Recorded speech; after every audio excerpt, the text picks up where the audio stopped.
1절에서 5절까지 811페이지 함께 읽겠습니다. 시작. 여호와여, 주의 장막에 머무를 자 누구며 주의 성산에 사는 자 누구니까? 정직하게 행하며 공의를 실천하며 그의 마음에 진실을 말하며 그의 혀로 나를 허물하지 아니하고 그의 이웃에게 악을 행하지 아니하며 그의 이웃을 비방하지 아니하며 그의 눈은 망명된 자를 멸시하며 여호와를 두려워하는 자를 존대하며 그의 마음에 소원한 것은 해로울지라도 변하지 아니하며 이자를 받으려고 돈을 구워주지 아니하며 내욕을 받고 무죄한 자를 해하지 아니하는 자이니 이런 일을 행하는 자는 영원히 흔들리지 아니하리이다.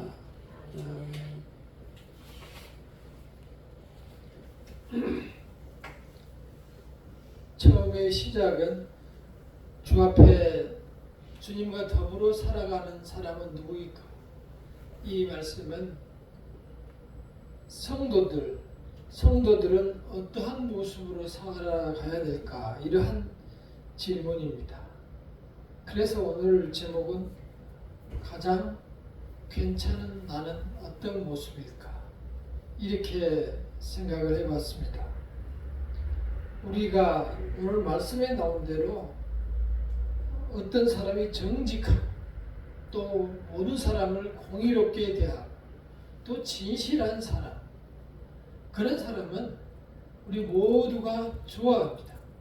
그래서 내 주변에 또는 내가 지금까지 수많은 세월 살아오면서 만나는 사람 중에서 가장 기억에 남는 사람은 또 뛰어난 사람보다도 이렇게 정말 그 마음에 진실하고 정직하고 또한 공의로운 사람, 그러한 사람을 생각이 나게 됩니다.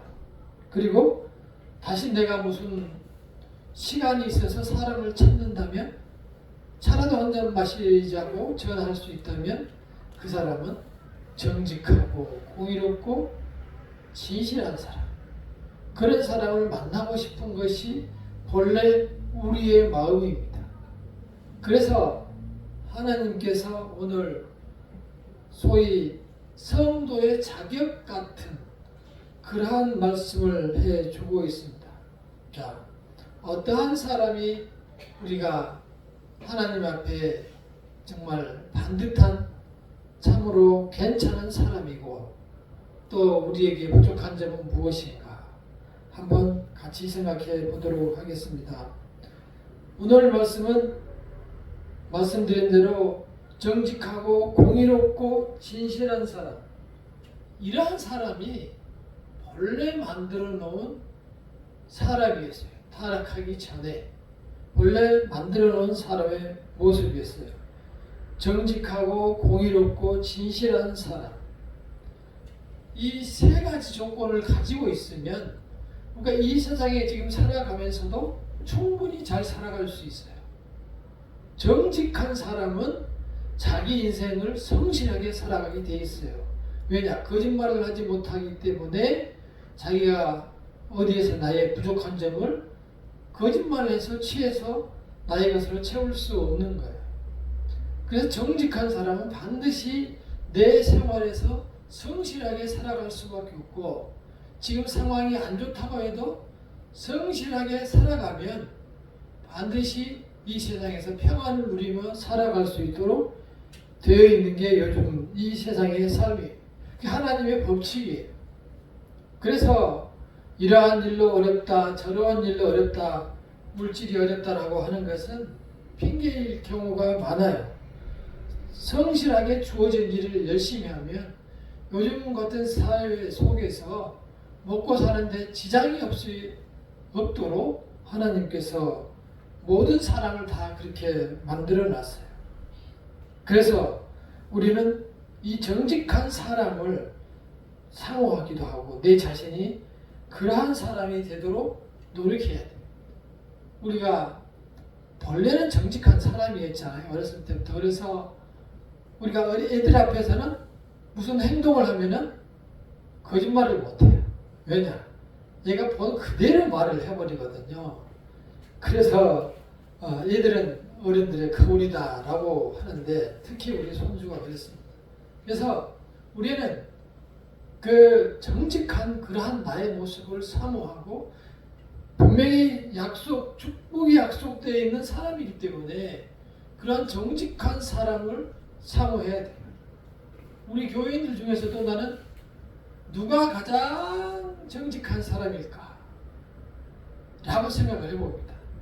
그랬더니 권사님 다음으로 현민 씨가 가장 정직한 사람입니다. 현민 씨는 거짓말을 안 해요. 거짓말 할 줄을 몰라요. 이름을 직접 줘서 그렇긴 하지만 그래서 그런 사람들이 정말로 하나님 보시기에는 착하고 순수한 사람이에요. 우리가 원래 그렇게 정직해야 돼요. 그대로 말하고 그대로 살아가야 되는데 그 점이 부족할지 모르겠지만 그 보고 듣고 판단하는 대로 사실대로 정직하게 생각하고 정직하게 행동하는 것. 그것은 모든 사람의 기본이고 가장 중요한 우리 이 사회 속에 국가 속에 인간에게 덕목이에요. 그래서 우리가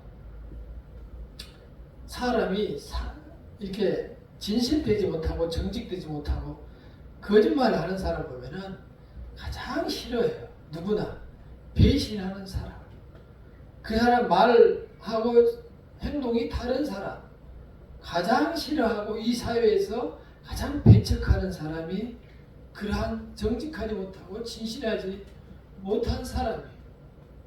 그래서 우리는 그러한 본래 하나님께서 만들어주신 정직한 사람을 사모해야 합니다.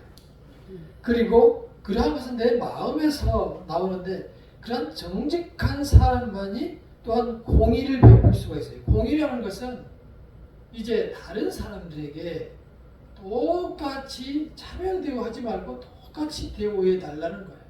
근데 아시다시피 우리가 사는 세상만 봐도 너무 불공평한 게 많아요. 우리는 그걸 아예 당연하다고 생각하죠. 아예 높은 사람은 위에 가서 앉아야 된다. 우리가 지금 낮은 사람은 밑에 앉아야 된다.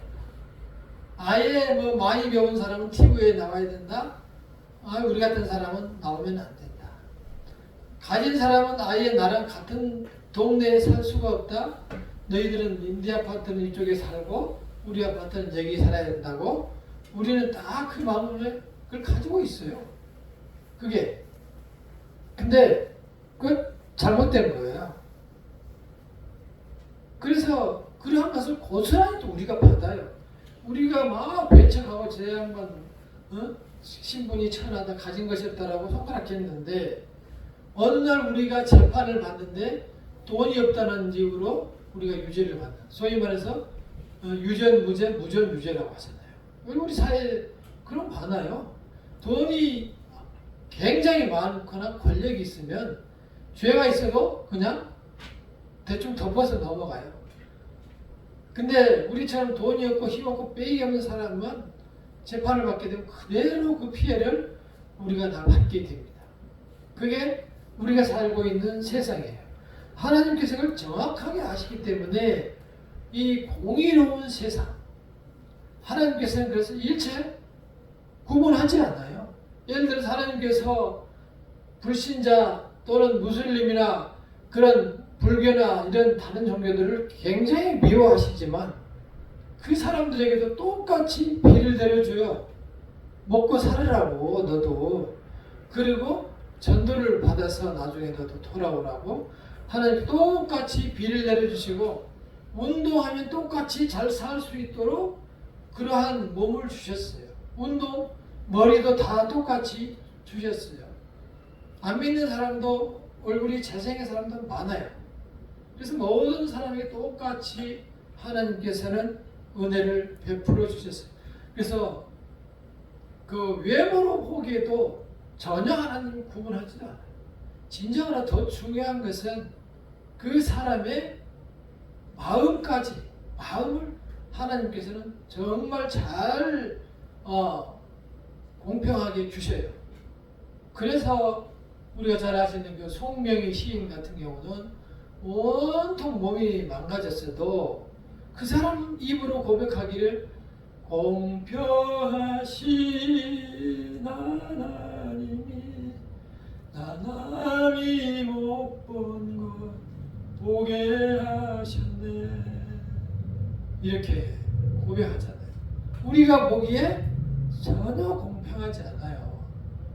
나는 이렇게 사지가 멀쩡하고 무엇이든지 할 수 있도록 만들어놨는데 그 사람은 살아있다는 것 외에는 혼자 할 수 있는 게 하나도 없어요. 이 30살 먹은 아이들보다도 못해요. 30살 먹은 아이들 걸어다니잖아. 한 살만 되면 걸어다녀요? 못 걷잖아요. 말도 못하잖아요. 생각하는 것 외에는 아무것도 먹는 것이고 뭐고 아무것도 할 수 없는 사람이 그 사람이 그 생각 속에서 어떻게 공평하다는 말이 나왔을까? 공평하신 하나님이 그분의 고백으로는 내가 남이 못 본 것을 나로 하여금 보게 하셨단 말이에요. 그 사람에게는 하나님이 보인 거예요. 하나님이. 그 하나님이 보였다는 것은 이 모든 사람들이 다 저렇게 죽어서 지옥으로 가고 육신이 썩어갈 때 다시 살려주는 하나님을 그 사람은 본 거예요. 그러니까 저 사람 저렇게 죽어가지만 나는 살 소망이 있구나. 그러니까 정말 공평하다 이렇게 본 거예요. 자기는 지금 이렇게 힘들지만 정말 남들 보기에 손가락질을 하고 고개 돌릴 만한 사람이지만 내 속에 보니 내가 확인해 보니 그 하나님이 결국은 나를 다시 살리셔서 부활하셔서 나를 또 다시 부활시켜주고 천국으로 데려간다. 이러한 믿음을 갖고 나니까 공평하신 하나님이란 말이 나온 거예요. 그래서 그 공평하신 하나님을 우리가 따라서 살아야 되고 그런 삶을 사모해야 되고 또 말씀하신 대로 진실한 삶. 그래서 거짓되거나 호황되지 않는 사람. 이러한 사람들이 우리 삶에서 기본적으로 우리가 가져야 될 인간성, 도덕성, 품격이에요.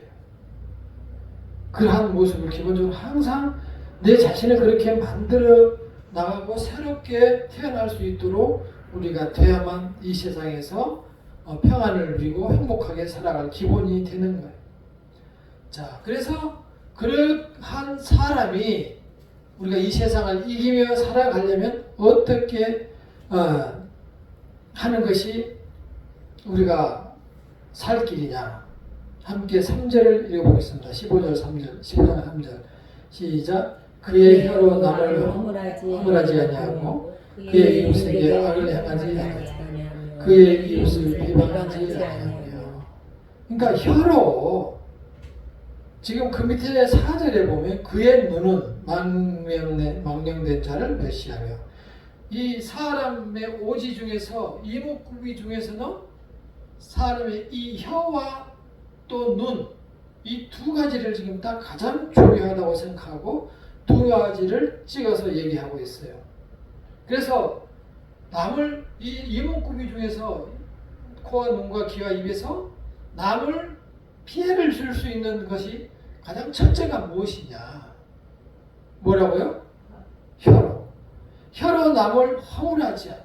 그러니까 혀의 장점은 하나도 얘기하지 않고 혀의 잘못된 점을 얘기해요. 혀로 남을 허물하지 않냐. 이웃에게 악을 뒷담화를 하지 않냐. 그의 이웃을 비방하지 아니하며. 그러니까 혀로 우리가 이렇게 남에게 해를 끼치는 삶을 살아서는 안 된다. 혀가 무기가 된다. 이 사실을 지금 강조하고 있는 겁니다.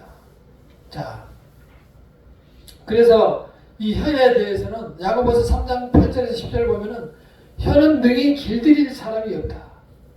이 말씀이 뭐냐면은 혀는 내 자신도 나의 혀를 길들일 수가 없다는 거예요.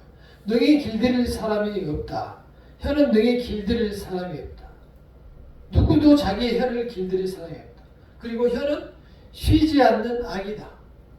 그 혀가 좀 쉬면 되는데 악을 행하면서도 쉬질 않아요. 계속 비방하고 뒷담화하고 또 남을 욕하고 이러한 계속 악을 행한단 말이에요. 그리고 그 혀는 죽이는 독이다. 그래서 다른 사람을 죽이게 된단 말이에요. 얼마나 그래서 혀가 무서운가를 이렇게 성경에서 기록해서 말씀하고 이 육신 중에서 첫째로 주의해야 될 점이 혀다라는 사실을 강조하고 있습니다. 기억해야 할 것입니다. 내가 비록 자원 부족함이 있더라도 그것을 차라리 부족함을 드러내고 말지 어떻게 내 입을 가지고 남을 죽이고 또 내 입을 가지고 하나님을 찬양하고 어떻게 그 입을 가지고 또 하나님께 기도를 드리냐는 거예요. 그게 성경에 있는 하나님의 경고이면서 우리에 대한 어떤 메시지가 되는 겁니다. 그래서 나의 혀를 내 자신이 길들이고 붙잡을 수 있도록 정말 노력하지 않으면 정말 이 혀를 능히 길들일 사람이 없다. 이 말씀이 그대로 적용이 되는 것이고 실제로 그러한 사례를 저는 살아오면서 봤고 제 자신도 입을 잘못 놀려서 큰 피해를 20대 때 본 적이 있습니다. 참으로 이 혀는 정말 우리 인생에 있어서 중요한 것입니다. 자, 두 번째는 그래서 혀를 우리가 잘 써서 내가 하나님의 사람으로 거듭나기 위해서는 이 혀를 하나님께 의탁해야 되는데 의탁하기 위해서는 말씀을 보는 게 가장 중요해요. 그래서 말씀으로 배우고 그 말씀을 말하고 그 말씀을 남에게 전하고 그러한 노력과 훈련이 굉장히 좋아요. 아까 이 머리를 깎으러 여기 앞에 미용실에 갔는데 끝나고 나서 깜짝 놀랐어요. 저는 그 사장님이 처음에 갔을 때 아무도 없는 것 같아가지고 거기서 가니까 안녕하세요 그래요. 나중에 보니까 혼자 성경책을 보고 있는 거예요. 그래서 아이고 성경책을 말씀 열심히 보시네요. 그랬더니 지금 요한복음을 다 외우다시피 거의 다 외우다시피 했대요. 아니 성경책 한 줄 외우기도 힘든데 그 요한복음을 거의 다 외웠대요 지금. 그리고 이걸 끝난 다음에는 로마서를 다시 외우겠다고 그렇게 얘기하더라고요. 정말 저는 오늘 아주 신선한 충격과 신선한 도전을 받았어요. 그러니까 그 분이 사장님이 저보다 훨씬 내가 봤을 때 훌륭한 사람인 거예요. 왜 그랬을까? 물어보지는 않았지만 그 사람이 말씀이 좋은 거예요. 그러니까 그 말씀을 보는 데서 멈추지 않고 외워버리는 거예요. 나이가 거의 많아요. 나이가 40이 넘었어요. 아이가 지금 대학교 다녀요. 그러니까 그 하나님의 말씀을 사모하다 보면 그 말씀이 너무너무 좋기 때문에 그 말씀을 나의 것으로 소유하기 위해서 이렇게 외우기 시작하는 거예요. 나중에 기회가 되면 왜 외우는지 한번 물어봐야 되겠어요. 어쨌든 오늘 일과 중에서 아주 신선한 충격을 받은 날이었습니다. 그래서 진정으로 내 자신이 하나님의 말씀을 사모하게 되면 그 말씀을 외우고 나의 것으로 씹어먹게 되는 거예요. 성경에 보면 이 천사가 그 두루마리를 먹으라 이렇게 말하거든요. 그 두루마리가 성경책을 얘기하거든요. 성경에 쓰여있는 글씨를. 그래서 참으로 우리가 성경 말씀을 봐야 되는데 그렇게 하지 못하는 것은 우리가 사람이 그 정직하지 못하고 공의롭지 못하고 진실하지 못해서 그런 기본 바탕이 많이 무너지고 망가져 있어서 세상에 오염되고 유혹을 당하고 있어서 하나님의 말씀에 대한 사모함이 없는 거예요. 온통 세상에 그만 눈에 어둡고 세상 근심 걱정으로 가득하고 또 그것을 쫓아다니고 또 그것을 추구하고 이러면서 하루하루 이틀 지금 이 나이가 되도록 그러면서 살고 있다. 온통 생각 속에 그러한 세상 생각뿐이에요. 그러니까 하나님 말씀에 대한 사모함이 없는 거예요. 그래서 이러한 말씀을 통해서 우리가 각성하고 주님의 자녀로서 그러한 자리에 돌아가야 되겠다 이런 생각이 들었습니다. 그리고 두 번째는 우리가 해야 될 행위로서 눈을 잘 사용해야 한다. 이게 몇 절입니까? 4절 시작. 그의 눈은 망령된 자를 멸시하며 여호와를 두려워하는 자를 존대하며 그의 마음에 소원하는 해로울지라도 변하지 아니하며. 눈, 혀에 의해서 눈은 망령된 자를 멸시하며. 이게 무슨 뜻일까요? 그 대비되는 말씀이 바로 뭐냐면 여호와를 두려워하는 자를 존대하며. 다시 말해서 이 망령된 자는 그야말로 하나님을 모르고 날뛰는 사람, 하나님이 없다고 하고 무슨 소리야 하는 거야. 하나님이 어디가 있어? 하면서 날뛰는 사람. 그런 사람은 멸시하라고 했지만 우리가 경시해도 된다. 가볍게 생각해도 된다. 그 사람과 우리가 너무 가까이 존경할 필요 없이 여호와를 존대하고 여호와를 하나님을 경외하고 하나님의 말씀을 무서워하고 하나님을 바라보며 그분의 뜻에 따라 살아가는 성도를 보며 우리는 저 사람이 참 훌륭한 사람이다.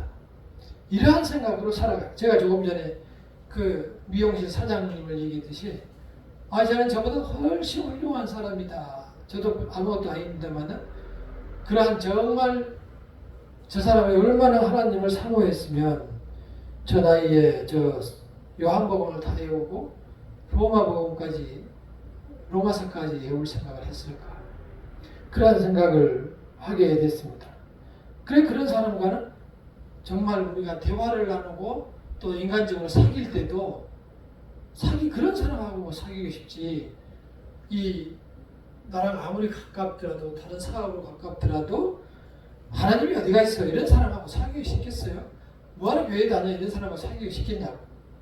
그런 사람 우리가 이 멸시하라는 얘기는 그런 사람은 무시해버려도 되는 거예요. 그렇다고 대놓고 너무 무시해 이럴 필요는 없겠지만 우리가 이런 두 가지 종류의 사람이 있는데 누구를 대하냐 이거예요. 정말 좋은 사람하고만 같이 대화해도 살기 힘든 이 강팍한 세상에 하나님을 무시하는 사람까지 내 사람으로 만들어서 그 사람한테 나를 무시한다고 하면서 그 사람한테 마음을 틀고 이러고 우리가 이 세상에 살아갈 이유가 전혀 없어요. 세상이 그렇게 길지 않아요. 짧아요. 할 수 있으면 믿는 사람 성도들하고 친하고 괴로운 고통 근심되는 일이 있어도 성도들과 대화를 나눠서 해결할 방법을 찾고 어려운 일이 있으면 그렇게 같이 나누면 정말로 그러한 것이 가벼워져요. 그 어려운 근심 걱정이 대화를 나누면 반으로 줄어드는 느낌이 들어요. 그 연약한 인간 때문에. 그래서 안 되면 또 하나님과 같이 하나님께 아뢰고 하나님께 내려오고 그런 믿음이 돼야 되거든요. 다윗 같은 사람이 이렇게 큰 하나님 앞에 죄를 지었지만 하나님께서 너는 내 마음에 합한 사람이다 라고 칭찬해 줬던 것은 지금 우리가 다윗의 시를 보고 있지만 모든 말 하나하나가 하나님을 꼭 앞에 놓고 얘기한 것처럼 말을 해요. 다윗은. 그러니까 다윗이 그렇다고 하나님 본 것도 아니에요. 그렇지만 그 15살 때 17살 그 골리앗 장군을 가서 죽일 때도 네가 감히 하나님을 욕되게 해? 그러면서 돌 하나 들고 쫓아간 놈이 다윗이에요. 그러니까 다윗 모든 대화나 말이 하나님이 옆에 있다고 생각하고 딱 한 번 그 빼놓고 그렇게 행동을 했던 거예요. 반대로 얘기하면 일반인인 우리는 정말 믿음이 작은 우리는 그러한 믿음을 갖기가 참 어렵다는 거예요. 그래서 우리 자신의 믿음을 늘 점검하면서 우리가 하나님의 자녀로 거듭나도록 이러한 사태를 보면서 이러한 사람들을 보면서 거듭나도록 우리가 노력을 해야 합니다. 그리고 마지막으로 자 5절을 읽어보겠습니다. 5절 시작. 이자를 받으려고 돈을 구워주지 아니하며 뇌물을 받고 보좌하는 자를 해하지 아니하는 자니 이런 일을 하는 자는 영원히 흔들리지 아니하리이다. 그러니까 지금은 이자를 받는 일들이 은행 같은 데서 직업으로 생겨서 뭐라고 할 수가 없어요. 지금은 이건 무슨 얘기냐면 이 성도들 간에 그때 당시에 그 유대인들 그 형제들 간에 그때 은행이 없을 때잖아요. 이게 BC 1000년 전이기 때문에 은행이 없을 때예요. 그때는 그 백성들, 유대 민족들, 히브리 민족들끼리는 이자를 받고 구워주는 그렇게 못하게 했었어요. 지금은 그런 업이 생겨서 금융업이 생겨서 이자가 이제 하나의 사업이 되었지만 그때는 그랬었어요. 그래서 이자를 받으라고 돈을 구워주지 말라 한 것이고 뇌물을 받고 무죄한 자를 해하지 말라. 이것은 돈으로 사람을 사지 말라는 얘기예요. 근데 그런 게 지금 이 후진국에서 너무 많아요. 그때 어느 나라 캄보디아 같은가? 이렇게 막 이제 그쪽으로 출국 추적하는데 한참 이렇게 막 여권을 보면서 막 바쁘게 하잖아요. 또 이렇게 이게 다 하다가 갑자기 탁 멈추는 거예요. 여권을 보는 사람 가버려요. 딴 데로. 그게 이제 그 안내하는 사람이 와가지고 돈을 뭐 2달러, 2달러씩인가를 줘야 된다고 해가지고 1달러가 2달러씩인가 해가지고 우리 걷어가지고 줘서 주니까 또 와서 일을 해가지고 통과를 했어요. 그런 나라가 있어요 지금. 그러니까 그런 나라는 돈을 걷는 사람도 부패하고 그 사회 같이 사는 사람도 부패하고 또 그 사회 국가도 다 부패한 나라 전부 부패하기 때문에 그 나라가 못 사는 거예요. 못 사는 나라에서 그런 거예요. 그렇게 해서 그 소위 말해서 이러한 뇌물은 전부 다 죽이는 거다. 그래서 뇌물을 주거나 받지 말라. 왜냐하면 이게 뇌물이 사람을 부패해서 썩게 만들기 때문이에요. 그러한 우리는 이제 마지막 절에 나오는 그러한 사람들에게 그런 것을 이겨내고 주의 말씀을 억지로 붙들고 살아가는 사람들에게 주어진 열매가 있어요. 이런 일을 행하는 자는 영원히 흔들리지 아니하리이다.